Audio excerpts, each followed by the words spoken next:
स्वागत है आपका। आप देख रहे हैं न्यूज़ वन इंडिया पर देवभूमि में आपके साथ तहसीन फातिमा। आइए खबरों की ओर चलते हैं। हरिद्वार में टला बड़ा हादसा, शॉर्ट सर्किट से खड़ी बस में आग लग गई।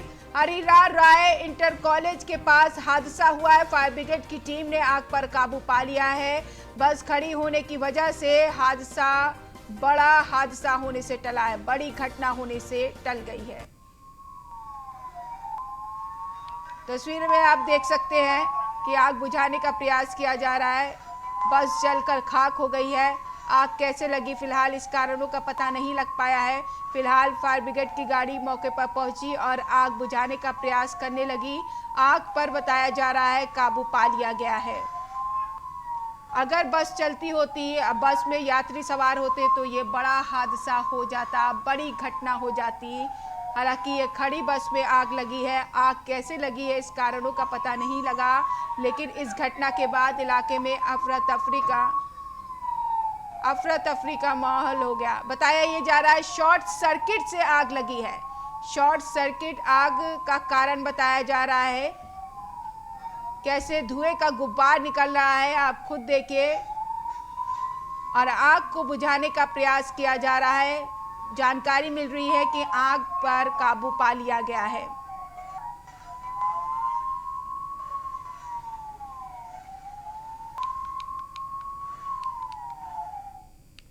तो दिल्ली से खबर, सीएम तीरथ सिंह रावत का बड़ा बयान। 2022 चुनाव को लेकर सीएम तीरथ ने कहा है 2022 चुनाव को हम फतेह करेंगे। सीएम तीरथ, कांग्रेस पर सीएम तीरथ का बड़ा हमला है।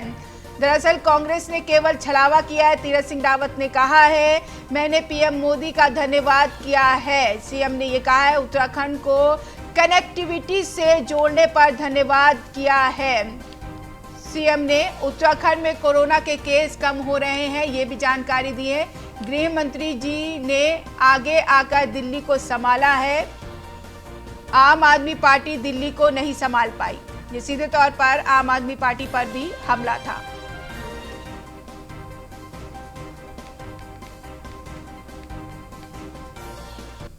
माननीय प्रधानमंत्री जी ने अपने राष्ट्रीय अध्यक्ष जी से भी संगठनात्मक बातें उन्होंने नीचे तक बूथ तक की बात मुझसे किया, तो आगे आने वाले समय की भी बात की चिंता की है। तो माननीय नड्डा जी ने तो वो सब विषय रहे हैं, इन विषयों पे हम आगे बढ़े हैं और इन विषयों को लेकर हम आगे बढ़ेंगे जाएंगे। और यही एक रहेगा, निश्चित है कि आने वाला 2022 का भी हम चुनाव फतेह करेंगे और उस और हमारी तैयारियां जारी है। माननीय प्रधानमंत्री जी ने सीएम तीरथ सिंह रावत ने कहा है 2022 के चुनाव को फतेह करेंगे। ब्रिजेश श्रीवास्तव जी एसोसिएट एडिटर हमारे साथ जुड़ गए जानकारी के साथ। ब्रिजेश जी, क्या ऐसा मिला जो जीत का दावा कर रहे हैं तीरथ सिंह रावत? देखिए, सबसे बड़ी बात यह है कि 4 दिन के अपने दौरे में मुख्यमंत्री तीरथ सिंह रावत न सिर्फ तमाम केंद्रीय मंत्रियों से मिले, उत्तराखंड की तमाम जो योजनाएं जो संचालित हैं उनको लेकर के केंद्रीय मदद को और बढ़ाने का, केंद्रीय मदद देने का आश्वासन उन्हें मिला है। वहीं दूसरी तरफ प्रधानमंत्री से भी मिले हैं, प्रधानमंत्री से भी उनकी मुलाकात हुई, गृह मंत्री अमित शाह से मुलाकात हुई और संगठन के लिहाज से बीजेपी के राष्ट्रीय अध्यक्ष जेपी नड्डा से भी मुलाकात हुई है। मुलाकात के बाद वो खासे खुश थे, उत्साहित नजर आ रहे थे और उनका साफ तौर पर कहना था कि हम सरकार और संगठन के बीच में बेहतर समन्वय स्थापित किए हैं और इसी के बल पर हम 2022 में मजबूती के साथ जाएंगे और 2022 को फतेह भी करेंगे। साथ ही उत्तराखंड को विकास के पथ पर अग्रसर करने के लिए हमसे जो भी हो पड़ेगा हम वो कर रहे हैं। लगातार हम लोगों ने 4.5 साल से ज्यादा वक्त तक काम किया है और आगे भी हम इस काम को आगे बढ़ाएंगे और इसके लिए जो भी मदद है, प्रधानमंत्री लगातार उत्तराखंड के विकास के लिए संकल्पित है।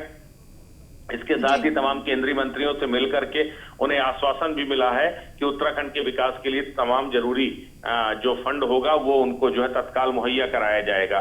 तो 4 दिन के दौरे में कोशिश यही हुई मुख्यमंत्री की कि उत्तराखंड के लिए चाहे वो नेशनल हाईवे की बात हो, ऑल वेदर रोड की बात हो, भारतमाला प्रोजेक्ट की बात हो, चाहे वो जो है 5000 पंचायतों तक, 5000 गांवों तक फाइबर ऑप्टिकल के साथ नेट कनेक्टिविटी को पहुंचाने की बात हो या फिर रेलवे लाइन के विस्तारीकरण जैसे तमाम ऐसे मुद्दे थे जिस पर मुख्यमंत्री ने अलग अलग मंत्रियों से बातचीत किया। और 7 महीना है, अमूमन 7 महीना है, 7 महीने में इन सारी बातों पर अगर चर्चा हुई तो कैसे मुकम्मल कर पाएगी त्रिवेंद्र सरकार? देखिए, तीरथ रावत को अच्छी तरह से मालूम है कि समय बेहद कम है। दूसरी सबसे बड़ी बात यह है कि ये सारे प्रोजेक्ट ऑलरेडी संचालित हैं। इन प्रोजेक्ट में अब जहां पर हर्डल्स हैं, जहां कहीं पर भी कोई अवरोध आ रहा है, उसको दूर करने के लिए जरूरी फंड मुहैया कराने के लिए वो केंद्रीय मंत्रियों के साथ लगातार मिल रहे हैं, उनके साथ बातचीत कर रहे हैं। और सबसे बड़ी बात यह है कि चूंकि मुख्यमंत्री बनने के बाद उनकी औपचारिक मुलाकात भी नहीं हुई थी तमाम मंत्रियों के साथ, तो इसलिए भी मिले। इसके साथ ही जो पुराने काम चल रहे हैं, चूंकि ज्यादातर प्रोजेक्ट चल रहे हैं, चाहे वो रेलवे लाइन प्रोजेक्ट की बात करें, हाइड्रो पावर प्रोजेक्ट्स की बात करें या फिर अन्य दूसरे प्रोजेक्ट, सभी प्रोजेक्ट लगभग चल रहे हैं। और उन्हीं चलते हुए प्रोजेक्ट के बीच में कोई अवरोध ना आए, इसको लेकर के उन्हें अतिरिक्त बजट की जरूरत है, जिसकी गुजारिश उन्होंने तमाम मंत्रियों से की और उन्हें आश्वासन भी मिला है कि वो जो है इस पर अमल करेंगे और जरूरी जो भी फंड होगा वो समय से मुहैया कराया जाएगा। चलिए ब्रिजेश श्रीवास्तव जी, बहुत शुक्रिया तमाम जानकारी देने के लिए। बढ़ेंगे आगे। देहरादून में कोविड केस में आई कमी के बाद राज्य सरकार की तरफ से जारी की गई नई कोविड कर्फ्यू एसओपी का आज पहला दिन है।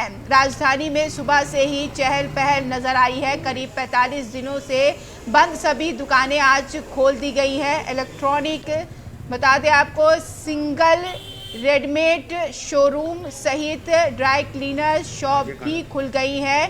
डीएम आशीष श्रीवास्तव ने बताया है कि कोविड नियमों का पालन कराने के लिए पुलिस एसडीएम को निर्देश भी दिए गए हैं। साथ ही कोविड कर्फ्यू एसओपी के साथ ही कोविड प्रोटोकॉल का भी पालन करना होगा।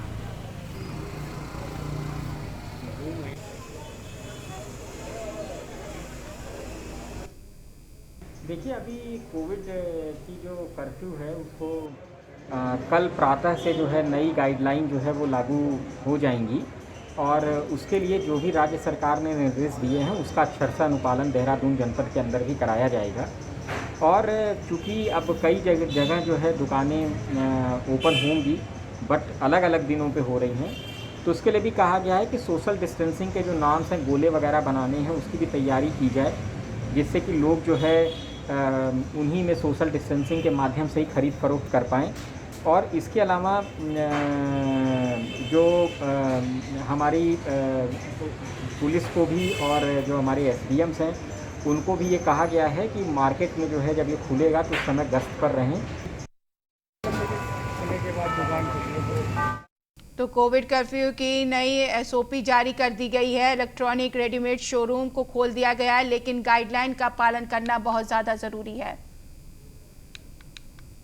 सुदीप जैन विशेष संवाददाता इस खबर पर जानकारी के साथ जुड़ गए। सुदीप, भले ही सारी चीजें खोल दी गई हों लेकिन नियमों का पालन करना बहुत ज्यादा जरूरी है। जी देखिए, भी सारा बाजार नहीं खुला है। आज सरकार ने इलेक्ट्रॉनिक शूज और रेडीमेड की जो दुकानें हैं, सिंगल स्टैंड यानी अकेली दुकानें, उनको खोलने की अनुमति दी थी। आज से वो खुल गए, लेकिन इस खबर में एक बड़ा अपडेट है, एक बड़ी खबर है इस खबर के पीछे। अभी थोड़ी देर पहले दूध उद्योग व्यापार मंडल के पदाधिकारी जो सरकार में मंत्री और प्रवक्ता है वो दुनिया में उनसे मिले हैं। उन्होंने कहा कि हफ्ते में 2 दिन मार्केट सारी खुले, 9 से 5 खुले। इस पर सरकार सहमत की स्थिति में है। अभी थोड़ी देर पहले जो मंत्री हैं सुबोध उनियाल मुख्यमंत्री से मिलने चले गए हैं। मुख्यमंत्री दिल्ली से लौट चुके हैं। माना जा रहा है कि देर शाम तक एक बड़ा संशोधन आ सकता है। अब सप्ताह में 2 दिन संपूर्ण दुकानें 9 से 5 या अल्टरनेट डेट के आधार पर समस्त तौर पर खुल सकता है 9 से 5 तक के लिए, या शाम तक का अपडेट होगा। आज जो आंशिक रूप से जी ये बात सही है और सोशल डिस्टेंसिंग की कई जगहों पर अनुपालना होती नहीं दिखी, जो चिंताजनक है कोविड के मद्देनजर। चलिए सुदीप, बहुत शुक्रिया तमाम जानकारी के लिए। रुड़की राज्य सरकार ने कुछ दुकानें खोलने की छूट दी है। ये रुड़की की खबर है। बाजार खोलते ही यहां पर व्यापारियों के चेहरे खुल उठे हैं। लोगों की आवाजाही से बाजारों में भीड़ दिखी है। बाजार खुलने से कोरोना के मामले बढ़ सकते हैं। सोशल डिस्टेंसिंग की धज्जियां उड़ाई जा रही हैं।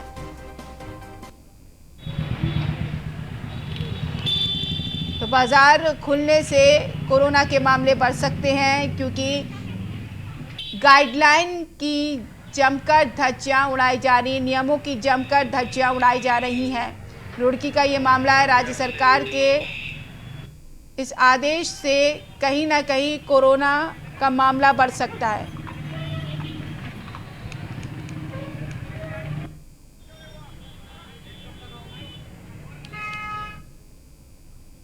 हल्द्वानी में राज्य के मेडिकल कॉलेज के सुशीला तिवारी हॉस्पिटल में पीएम केयर्स फंड के पोर्टेबल वेंटिलेटर चंद दिनों में ही खराब हो गए।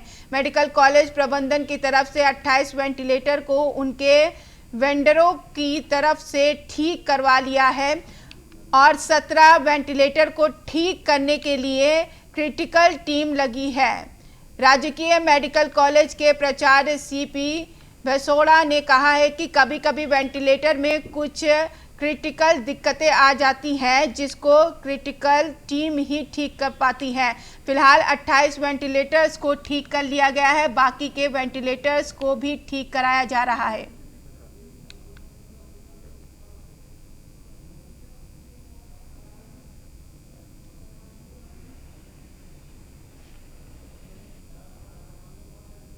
नहीं, ऐसा नहीं है। कोई भी मेडिकल इक्विपमेंट है, बीच में कुछ ना कुछ दिक्कतें आती हैं। ये जो वेंटिलेटर थे वो सब ठीक हो गए हैं। सर खराब कितने हो गए थे सर? ये ऐसे हाँ, लगभग 40-45 के करीब रहे होंगे, तो वो ठीक हो गए हैं। सर किस टाइम खराब हो गए थे?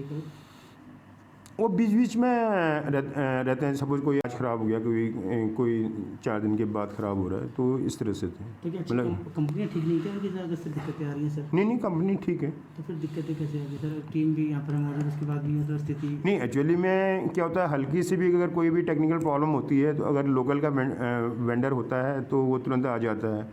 अभी जो है इसके जो इंजीनियर हैं वो बाहर से आ रहे थे, तो कोविड पीरियड था, तो इसकी वजह से वो नहीं आ पाए। मतलब छोटी सी भी ये रहता है, तो वो नए थे, तो इसलिए जो है ये दिक्कतें आई। नहीं, ऐसा नहीं है। देहरादून से खबर मिल रही है। देहरादून से ये खबर है, रेखा आर्य ने मुख्य सचिव को पत्र लिखा है। वात्सल्य योजना पर विभागों में नहीं है तालमेल। उनका कहना है कोविड से अनाथ हुए बच्चों को सहारा मिलेगा। 22 मई को हुई थी वात्सल्य योजना की घोषणा। रेखा ने योजना में देरी को बताया असंतोषजनक, प्राथमिकता के आधार पर की जाए कार्रवाई। उन्होंने कहा है विभाग ने ड्राफ्ट तैयार कर लिया है।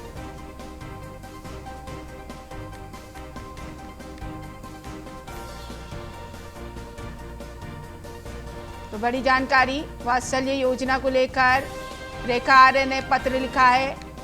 रेखा आर्य ने मुख्य सचिव को पत्र लिखा है। वात्सल्य योजना पर विभागों में नहीं है तालमेल। कोविड से अनाथ हुए बच्चों को मिलेगा सहारा। 22 मई को हुई थी वात्सल्य योजना की घोषणा। रेखा ने योजना में देरी को असंतोषजनक बताया है। ये पत्र आपके सामने है। इस पत्र में आप देखिए,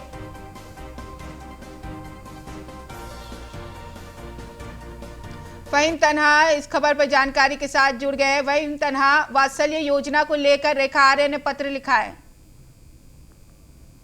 बिल्कुल, देखिए ये वात्सल्य योजना बहुत बच्चों के लिए एक ऐसी योजना है जिसमें अगर ये कहें कि जो कोविड के कारण अनाथ हुए बच्चे हैं उनको सरकार एक तरीके से गोद ले रही है, एक बड़ा सहारा उनको मिलेगा। किसी तरीके से जो उनकी शिक्षा की बात है, स्वास्थ्य की बात है या खर्च की बात है, वो सरकार अपने जिम्मे ले रही है। और इस सरकार की एक बहुत ही महत्वपूर्ण योजना में 6 विभागों का कोऑर्डिनेशन शामिल है, क्योंकि इसमें शिक्षा की बात भी है, स्वास्थ्य की बात भी है, महिला बाल कल्याण विकास विभाग की बात भी है, खाद्य आपूर्ति विभाग की बात भी। इस तरीके से 6 तकरीबन विभाग इसमें जुड़े हैं, जिनके आपसी समन्वय के साथ इस योजना को धरातल पर उतारा जाना है। लेकिन 22 मई के बाद से अभी तक इतने दिन गुजर चुके हैं, योजना के लेकर के ड्राफ्ट की मंजूरी या फिर इसका जो आधिकारिक तौर पर आदेश है सरकार की तरफ से वो जारी नहीं हो पाया है, जिसको लेकर के मंत्री रेखा आर्य ने एक तरीके से नाराजगी जाहिर करते हुए अपने पत्र में साफ तौर पर कहा कि संतोषजनक नहीं है और इसको मुख्य सचिव को पत्र लिखकर उन्होंने अपेक्षा जताई है कि इस पर गंभीरता के साथ कार्रवाई आगे बढ़ाई जाए, ताकि जो ड्राफ्ट यानी जो नियमावली बनेगी, क्योंकि ऐसे बच्चों के लिए जब योजना कोई शुरू हुई है तो उसकी नियमावली बनेगी। लेकिन वहीं आखिर इस योजना में देरी क्यों हो रही है? विभागों में आपसी तालमेल नहीं है, ये इस बात की तरफ इंगित करता है। यह आधा दर्जन विभागों में से ऐसा 1-2 विभाग उतने गंभीर है, लेकिन बाकी के उतने गंभीर नहीं है। क्योंकि अभी अगर हम मोटे तौर पर देखते हैं तो कोविड के कारण कितने बच्चे अनाथ हुए हैं, इसकी भी अभी सटीक जानकारी महिला कल्याण बाल विकास विभाग के पास नहीं पहुंची है, क्योंकि इसको लेकर के सर्वे होना है बाकायदा। वो सर्वे किस स्तर पर है, क्या कितने बच्चों की आधिकारिक तौर पर पुष्टि हो चुकी है अनाथ की वैक्सीनीकरण की कोविड के कारण, ये तमाम पहलू है और इसलिए इसमें कई विभाग शामिल है। तो ये एक तालमेल की कमी इसमें नजर आ रही है। चलिए, तालमेल की कमी बताई जा रही है और यही वजह है कि इस योजना में देरी हो रही है। फहीम तन्हा, आपका शुक्रिया तमाम जानकारी के लिए। केदारनाथ क्षेत्र में कुलंचे भरते दुर्लभ कस्तूरी मुर्ग दिखाई दिए हैं। गोपेश्वर केदारनाथ वन्य जीव प्रभाग के कांचूल खार्क और सौर खार्क में दुर्लभ जीवों में शामिल कस्तूरी मुर्ग कुलांचे भरते नजर आए हैं। वन प्रभाग के कैमरे में करीब 6 कस्तूरी मुर्ग कैद हुए हैं। इससे वन विभाग के अफसर खुश हैं। केदारनाथ वन जीव प्रभाग हिमालय कस्तूरी मुर्ग के संरक्षण पर काफी जोर दे रहा है। बीते दिनों कांचुला खर्क और शौर खर्क में वन विभाग की टीमों को कस्तूरी मुर्ग चौपता के सेंचुरी एरिया में चट्टानों पर घूमते हुए दिखाई दिए थे, जिसे उन्होंने अपने कैमरे में कैद कर लिया है।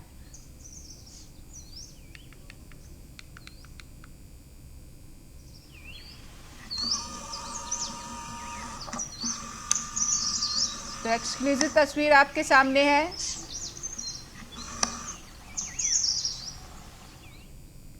तो राममती देवी सरस्वती विद्या मंदिर के व्यायाम शिक्षा की कोरोना से मृत्यु हो गई है और परिवार की सहायता के लिए विद्यालय के प्रधानाचार्य ने हर संभव मदद का आश्वासन दिया है। विद्यालय के प्रधानाचार्य संजय ममगोई ने बताया है कि उनके विद्यालय में काम कर रहे व्यायाम शिक्षक विमल किशोर जुयाल बहुत ही कर्मठ शिक्षक थे, लेकिन कोरोना के चलते उनका देहांत हो गया है। वे परिवार में अकेले कमाने वाले व्यक्ति थे और उनके जाने के बाद परिवार के सामने समस्याओं का आना भी लाजमी है। ऐसे में विद्यालय की ओर से परिवार के सहायता के रूप में उनकी पत्नी को विद्यालय में ही क्लर्क के रूप में नियुक्त किया जाएगा। साथ ही दोनों बच्चों की शिक्षा भी विद्यालय में निःशुल्क की जाएगी। सबसे पहले तो मैं उनको भावपूर्ण श्रद्धांजलि अर्पित करता हूं। बहुत ही कर्मठ और योग्य अध्यापक मेरे विद्यालय से गए हैं। वास्तव में हमारे परिवार की एक बहुत बड़ी हानि हुई है। मनुष्य की भरपाई तो कर नहीं पाएंगे, लेकिन जितना संभव हो पाएगा, विद्या भारती हमारा एक अखिल भारतीय शिक्षक संगठन है, तो विद्या भारती से कुछ आर्थिक सहायता का भी एक पैकेज आएगा उनके लिए। और मैंने तो ये विचार किया था कि बच्चों को मैं निःशुल्क शिक्षा और उनकी श्रीमती को विद्यालय में एज ए क्लर्क के रूप में नियुक्ति प्रदान करूंगा। तो सबसे पहले तो मैं उत्तराखंड में 9 जून से 15 जून तक कोविड-19 को बढ़ाया गया है। कुछ चीजों में राहत दी गई है, तो अब भी कई दुकानें बंद हैं। तो ऐसे में वही कोरोना संक्रमण के बाद उत्तराखंड का पर्यटन व्यवसाय पूरी तरीके से ठप हो गया है। रोज दिहाड़ी मजदूरी करने वाले रिक्शा चालक, पटरी व्यापारी, कुली आदि के सामने रोजी रोटी का संकट मंडरा रहा है, जिससे उनको भारी परेशानियों का सामना करना पड़ रहा है। रिक्शा संचालकों की माने तो पिछले 1 महीने से वे बिना काम के बैठे हुए हैं। ऐसे में पर्यटकों का मसूरी न आने के कारण उनका व्यवसाय पूरी तरीके से ठप हो रहा है। साथ ही उनको परिवार का पालन पोषण करने में दिक्कत हो रही है। ऐसे में उनको ना तो सरकार से कोई मदद मिल रही है और ना ही स्थानीय पालिका प्रशासन उनकी किसी तरीके से मदद कर रही है। 1 महीना हो गया सर। 1 महीने से जो है हमारा रिक्शा बंद है और रोजी रोटी ठप पड़ी हुई है और हर चीज़ की दिक्कतें आ रही हैं। खाने पीने की भी दिक्कतें आ रही है, बच्चे साथ में हैं और ख़ासकर जो अभी कहीं से हमें मदद भी नहीं मिली हुई है, ना सरकार की तरफ से मिली है और ना किसी का अभी हमें सपोर्ट मिला हुआ है। 1 महीना हो गया, 1 महीने से ऐसे ही दर बदर की भूख की कगार पे खड़े हैं समझ। सर क्या करें सर, अभी दिहाड़ी कर रहे हैं। अभी मतलब दिहाड़ी भी कभी कभी मिलती है, कभी 3-4 दिन में, महीने में 1-2 बार दिहाड़ी मिलती है। 1-2 महीने से परेशानी है सर। तो आप सरकार से क्या मांग करते हैं? सरकार से सर, हम सरकार से ये मदद कर रहे हैं कि सरकार कुछ हमारी सहायता करे, कुछ पैकेज हमारे लिए भेजे रिक्शा वालों के लिए। ऐसा साल भर से कोरोना काल में लोग परेशान हैं, बेरोजगार हैं, अभी पैसे भी नहीं रिजर्व जो कि हम अपने रिक्शा ठीक कर सकें। रोजगार अब शुरू हो रहा है, साल भर से बैठ रहे हैं, कहीं से कोई सहायता अगर हमारे विधायक या हमारी सरकार हमारी हेल्प करे, क्योंकि माल रोड में सुंदर पर्यटक घूमता है और सुंदरता ही चाहिए मसूरी में। और ये जो रिक्शाओं की हालत है, अच्छी हिसाब हो जाए हमारे रिक्शाओं का, ताकि टूरिस्ट को ये लगे कि हमारे कपड़े गंदे ना हो, हम खुश होकर घूमें और शहर में बड़े खुश होकर आते हैं। डोईवाला तहसील के लेदड़ी गांव के निवासियों ने पूंजीपतियों की तरफ से उनका पुश्तैनी रास्ता बंद करने के कारण हो रही परेशानियों के चलते लोगों ने उप जिलाधिकारी को इससे अवगत कराया और रास्ता खुलवाने की मांग भी की है। ग्रामीणों का कहना है कि रास्ता बंद होने के कारण उन्हें नदी पार करके जाना पड़ता है और अब बरसात आने का समय है। बच्चे और बूढ़ों को बरसात में नदी पार करने पर कोई भी हादसा हो सकता है। तो वहीं उप जिलाधिकारी ने तहसीलदार, कानूनगो और पटवारी की टीम गठित कर जल्द ही कार्रवाई का भरोसा दिलाया है।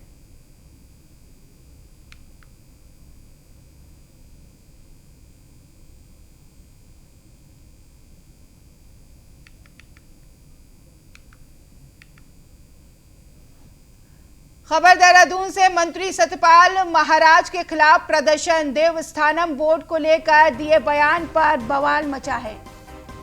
देवस्थानम बोर्ड को रद्द करने की मांग पर अड़े पुरोहित। पर्यटन मंत्री सतपाल महाराज के बयान का विरोध हो रहा है। मंत्री ने देवस्थानम बोर्ड पर पुनर्विचार नहीं करने की बात कही थी। और फिलहाल इस बुलेटिन में इतना ही। आप देखते रहिए न्यूज़ 1 इंडिया। खबरों का सिलसिला लगातार जारी है। नमस्कार।